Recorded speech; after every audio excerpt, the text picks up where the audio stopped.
11h32. Vamos a Brasília. Presidente da Câmara dos Deputados, pré-candidato à presidência da República, Rodrigo Maia. Bom dia. Bom dia. Como vai o senhor? Tudo bem? Bem, graças a Deus. Qual a avaliação do noticiário desde ontem, após o lançamento da sua candidatura? Eu acho que está tudo bem encaminhado. Eu acho que a convenção foi uma demonstração de unidade do partido e acho que de uma finalização forte da possibilidade de podermos construir uma aliança muito forte no processo eleitoral, uma aliança que signifique nesse momento uma pré-candidatura e lá na frente uma candidatura que represente o centro, que significa para mim um espaço de diálogo, um espaço onde possa construir consensos fora dos radicalismos, e também não significa que a gente tenha que abrir mão dos nossos princípios, de nada do que a gente acredita, mas dialogando a gente vai convencendo, né, pessoas que pensam diferente, de que nossas posições podem estar certas ou vice-versa. Acho que o Brasil precisa hoje de muito diálogo, equilíbrio, para que a gente possa definitivamente sair dessa crise que o Brasil vem passando nos últimos 3, 4 anos. No que se refere à economia, onde é que está o centro nesse momento? Porque nós temos várias propostas, né, mais reformistas de um lado, e aí pode ser, se você pegar a direita e a esquerda, e os programas são bem diferentes. Mas onde é que caminha a economia quando um candidato se apresenta como um candidato de centro? Olha, a nossa política, a que nós defendemos, tende mais a ser na economia uma política liberal, né? E com um foco claro de que o resultado dessa economia tem que ter impacto na vida real das pessoas, na melhoria da qualidade de vida, na possibilidade da geração de empregos, na redução de desigualdade, na redução da pobreza no Brasil. Aí sim a necessidade de uma política pública efetiva do Estado. Então, o que eu acredito hoje é que o Brasil precisa fazer uma escolha. O Estado brasileiro, e o Rio Grande do Sul é um exemplo disso hoje, o governo federal também, a única diferença é que o governo federal pode emitir títulos, né, para financiar esse excesso de despesas que tanto está no Rio Grande do Sul, como no Rio de Janeiro, como em Minas Gerais e como na União. Né, eu acho que o Brasil precisa fazer uma escolha. Não dá mais para o Estado brasileiro gastar tanto e gastar tão mal. Gastar com a burocracia, gastar com políticas ineficientes. O orçamento do governo federal é todo comprometido com despesas obrigatórias. Não sobra quase nada para que simplesmente políticas públicas nas áreas fundamentais. Estamos agora discutindo segurança pública e onde é que estão os recursos para que a gente possa efetivamente ter um Ministério da Segurança que pense de forma integrada e uma das pontas que seja o orçamento possa ser utilizada para garantir uma melhor estrutura das polícias nos estados. Então, o Brasil precisa fazer uma escolha. E eu tenho defendido que a gente precisa enfrentar esse debate. Acho que a atividade meio dos estados, os estados brasileiros e a União, muitos municípios também, né, Porto Alegre também assim, gastam demais e não gastam com a sociedade. Fica tudo na atividade meio, fica tudo no meio do caminho. Né? Então a gente precisa fazer uma escolha, reduzir esses gastos. Também não são só esses gastos. Muito do setor privado, uma parte importante do setor privado, consome 285 bilhões do orçamento da União todos os anos, com incentivos, com benefícios, com desonerações, que a gente, às vezes, o governo federal nem controla parte disso. Então precisa olhar se de fato essa parte que vai para o setor privado também está beneficiando a sociedade ou não. Ou se esse dinheiro fica no meio do caminho, apenas protegendo empresas ineficientes. Então eu acho que está na hora da gente ter coragem de enfrentar esse debate e fazer a escolha. Ou a gente quer um Estado que continue do jeito que está, protegendo a poucos, beneficiando a poucos e fazendo crescimentos medíocres, ou nós queremos um Estado, né, que reduza o seu tamanho, que reduza, né, suas despesas com a burocracia, com a atividade meio, né, que tenha coragem de enfrentar alguns temas polêmicos, como essa desigualdade da Previdência, onde o trabalhador que ganha um salário mínimo vai até 65 anos e o que ganha no teto, nos estados e na União vai até se aposenta com 50, 55 anos. O que significa isso? que o que ganha um salário mínimo acaba financiando o que ganha mais porque trabalha mais tempo. Então, acabar com essa distorção, garantir igualdade nesses dois sistemas, no público e no privado.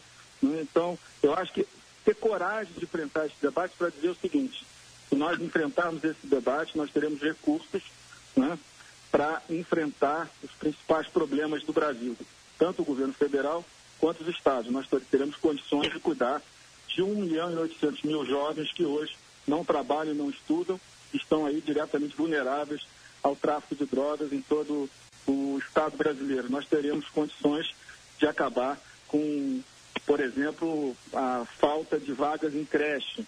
Nós poderemos, com certeza, melhorar a gestão da saúde e garantir recursos para o atendimento mínimo à sociedade brasileira. E mais do que isso, teremos condições de cuidar da área de segurança. Então, acho que o governo federal o brasileiro precisa fazer uma escolha na hora de escolher os seus representantes. Hoje, o Estado brasileiro serve a si próprio, às corporações públicas, e serve também a uma parte pequena dos empresários que, sem competência, sem melhorar a sua produtividade, se beneficiam do Estado brasileiro e esse benefício muitas vezes não chega no cidadão. Então, a gente precisa reorganizar as despesas do Estado, garantir segurança jurídica para que a gente possa ter um incremento na taxa de investimentos, que ano passado foi medíocre, 15%. Isso aí não vai fazer o Brasil crescer, gerar emprego nunca. A gente precisa voltar a dar segurança para que o setor privado volte a investir no Brasil, para que a gente volte a gerar empregos, para que a gente possa pegar parte desses jovens, né, que tem algum tipo de qualificação e conseguir um emprego para garantir o futuro dessa juventude. Então, eu acho que o Brasil vai precisar fazer uma escolha e acho que essa eleição vai ser um processo muito importante, porque com as informações que a sociedade tem hoje, a gente tem condição de fazer um debate muito transparente, muito claro. Né? E eu acho que isso que é importante. Depois de me ouvir, me causa uma curiosidade seguinte: como é que o senhor fala tanto em investimentos se os gastos estão congelados?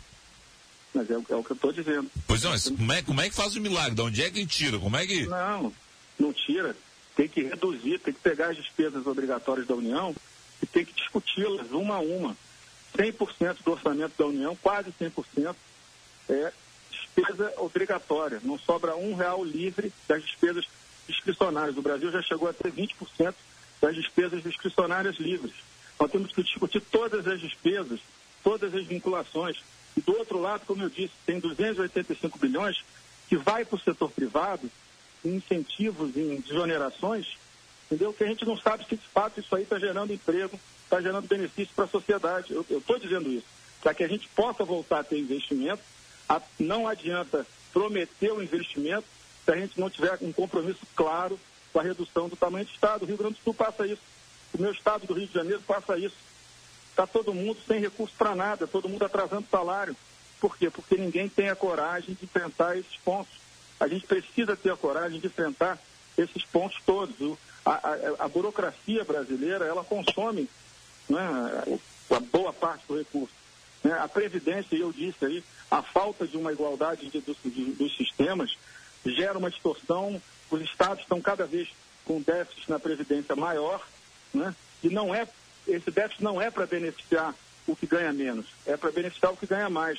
Essas distorções precisam ser debatidas de forma transparente e dizer o seguinte: o Brasil só vai voltar a ter investimento, como você colocou com razão, se a gente reduzir as despesas que não são necessárias para a sociedade, não são prioritárias para a sociedade.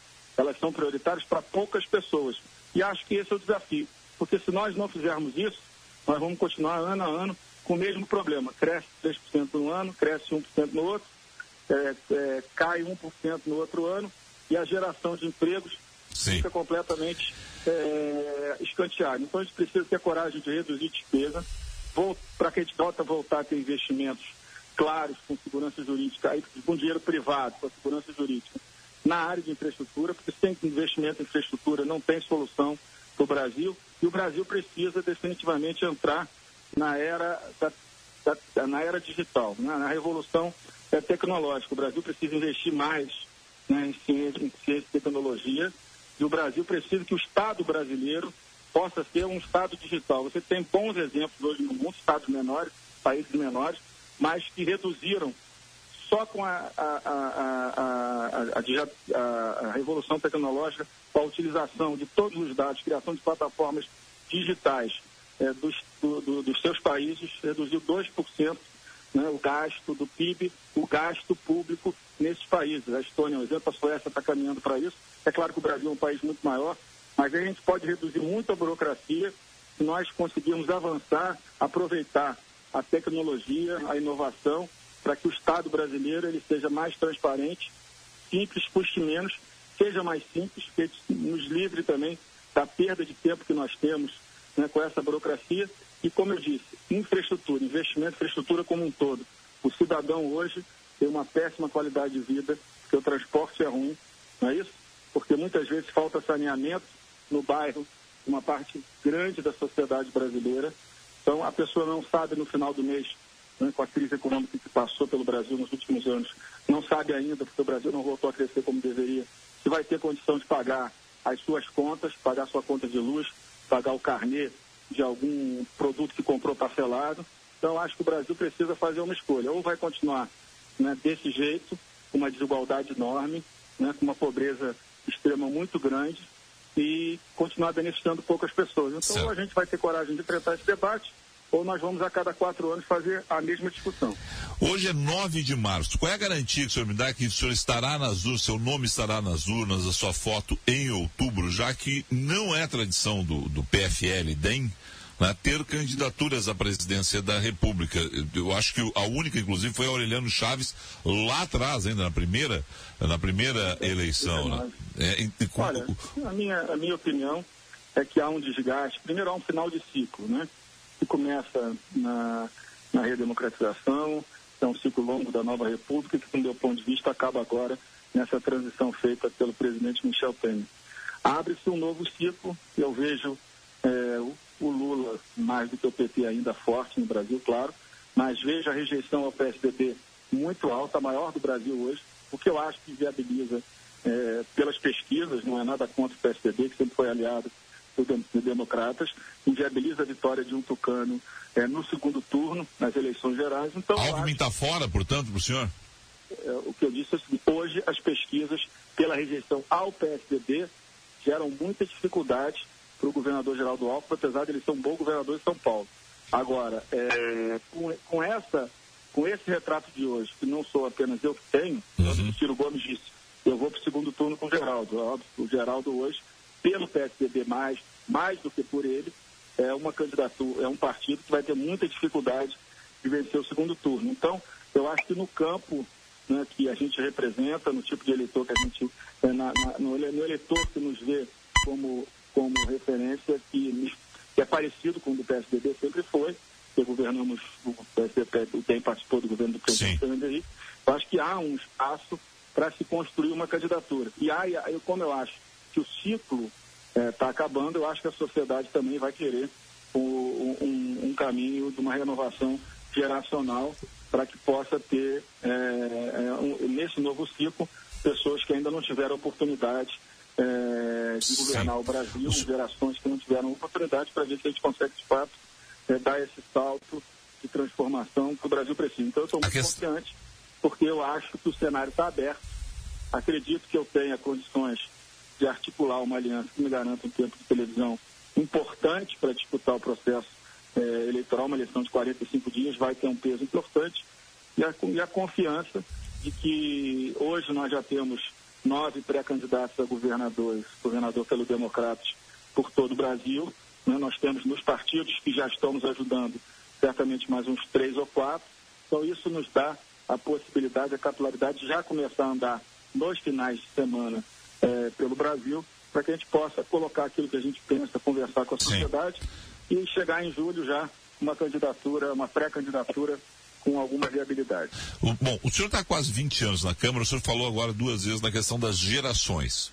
O senhor está dizendo, olha, eu sou um jovem do ponto de vista da idade, mas o senhor está quase 20 anos na Câmara, se lançou candidato à presidência falando em nova política. É a questão da idade, muito mais do que a questão... Não, é a questão da compreensão que esse ciclo está esgotado, que a sociedade demanda outra forma de se fazer política. A sociedade demanda outra forma de gastar dinheiro público.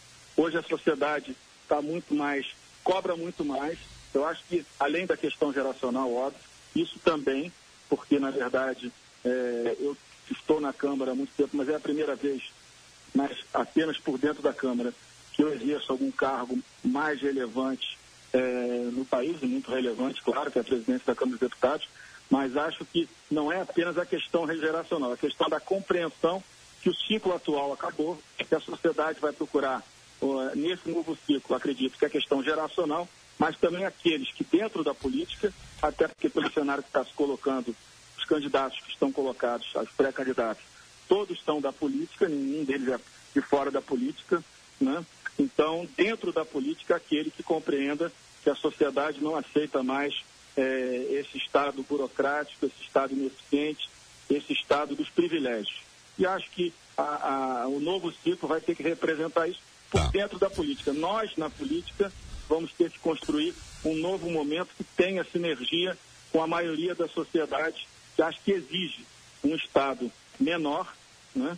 Não necessariamente mínimo, mas um Estado que pare de gastar, né, com poucas pessoas no setor público, com poucas empresas do setor privado, e volte a investir efetivamente com qualidade na vida das pessoas. Acho que esse debate ele vai acontecer, ele precisa acontecer, e eu tenho certeza que é por isso que eu digo que a nova geração significa uma mudança geracional, claro, na idade, mas também significa que a nova política precisa estar representada, né, e a gente não vai continuar, não tem condição mais de continuar esticando o ciclo, dizendo que não precisa reduzir o tamanho do Estado, que o Estado tem saída sem a sua redução. Não é verdade.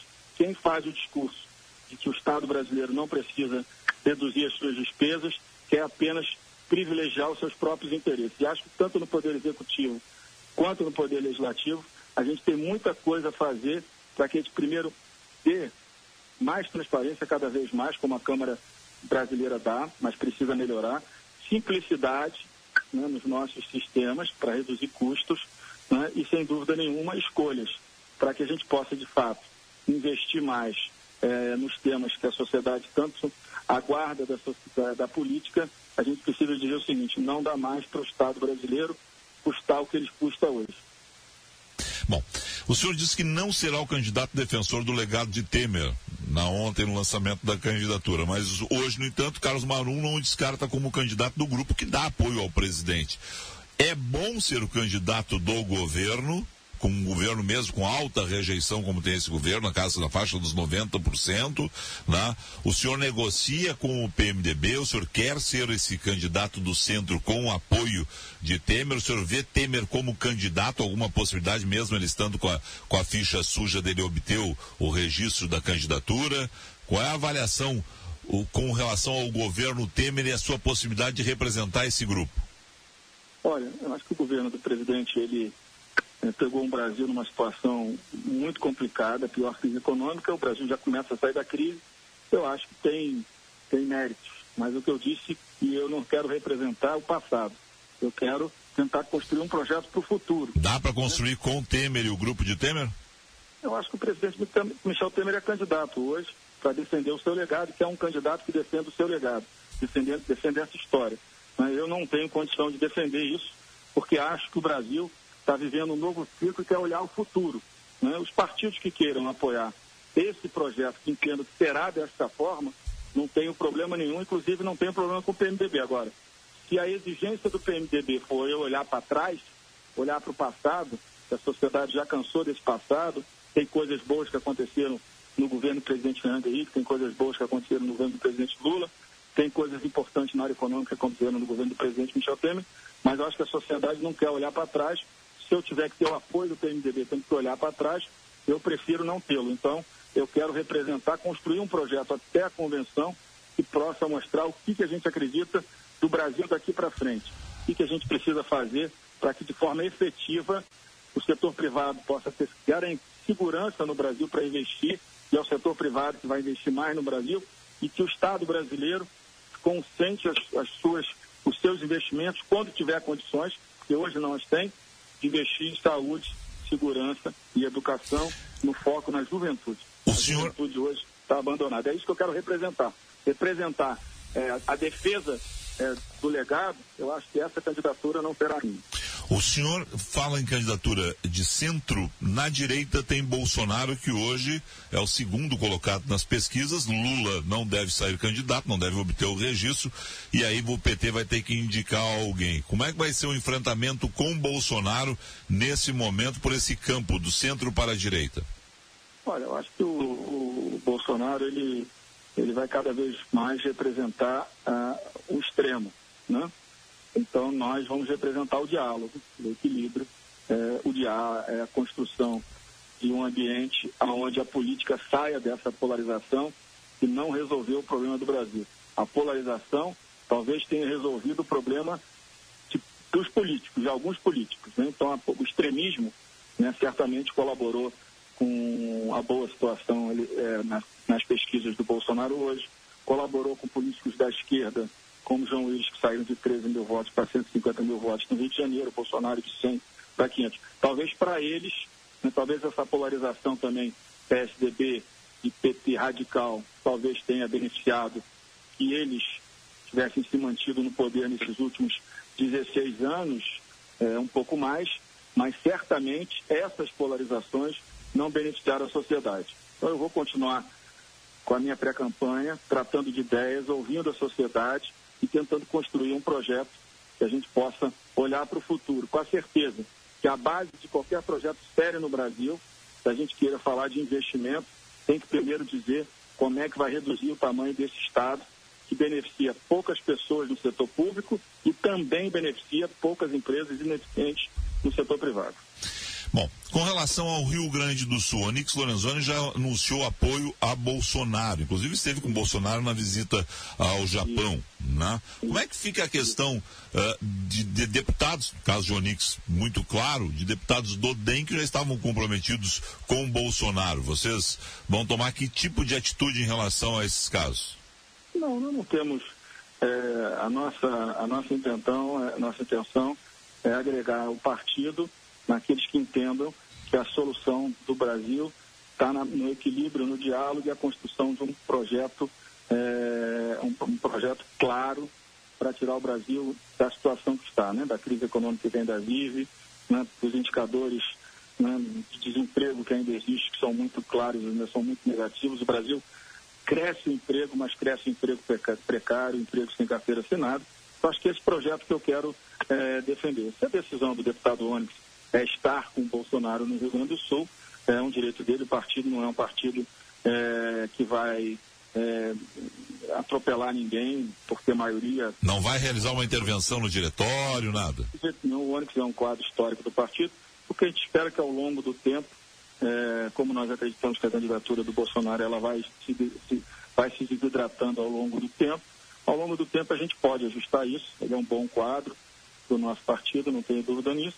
Mas o importante é que mais de 90%, quase 100% do partido, tirando ele como exceção, e a gente respeita isso, nós vamos construir um projeto que é diferente do projeto da extrema direita do Bolsonaro, que aonde a gente vai fazendo pesquisa já está caindo. No sul do Brasil, no norte do Brasil, por exemplo, chegou a ter 35, já está com 14.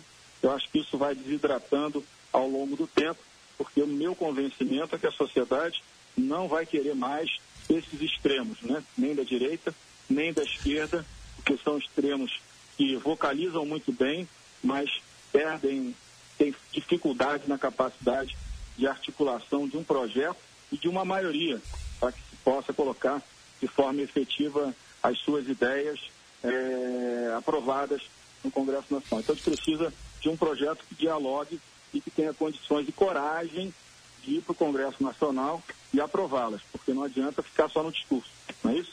O discurso vazio não serve para muita coisa. Então a gente respeita a posição do Onyx e até entendemos que ao longo do tempo a gente vai conseguir recompor isso, mas o partido não vai de forma nenhuma pegar um deputado que está no partido há muito tempo e tem uma posição muito individual dentro do partido, e ao longo do tempo a gente espera que ele compreenda, né, que o caminho para se ter uma vitória no Brasil vai ser o caminho do diálogo, do equilíbrio, e não o caminho de uma posição mais extremada. Deputado Rodrigo Maia, há uma questão que vai passar por essa eleição o tempo todo, a questão econômica, e o senhor já falou sobre ela. E a outra questão é a questão ética. Nós estamos ainda, hoje, por exemplo, a 49ª fase da Lava Jato. Vão existir outras fases até a eleição. O seu nome aparece lá como Botafogo, lá atrás, e agora tem uma outra questão que aparece de novo, a situação do uso de jatinhos, O senhor é o campeão do uso de jatinhos. Me diga o seguinte, como é que isso vai estar na eleição para o senhor, Como é que o senhor... Essa é uma pergunta que eu imagino será recorrente na eleição. A questão ética, a questão, por exemplo, do uso dos jatinhos aí, da FAB. Olha, não tem problema nenhum. Os delatores precisam se salvar e contam histórias falsas que já estão sendo respondidas quando sou chamado, e não tenho dúvida nenhuma que no final vai ficar tudo esclarecido e que vai ficar claro que as minhas campanhas foram todas feitas dentro da legalidade. A utilização do avião da FAB, de fato, eu tenho, como presidente da Câmara, a prerrogativa de utilizá-lo para representar a Câmara dos Deputados, não apenas no direito de voltar à minha residência, mas principalmente na participação de muitos debates, de muitos eventos, onde a gente fala da agenda da casa, da conjuntura política. Então você pode pegar, e muitas vezes que eu vou ao Rio, como eu vou hoje ao Rio, eu vou participar de uma palestra agora na hora do almoço, amanhã estarei junto com o ministro da Integração, vendo a crise das chuvas na região serrana.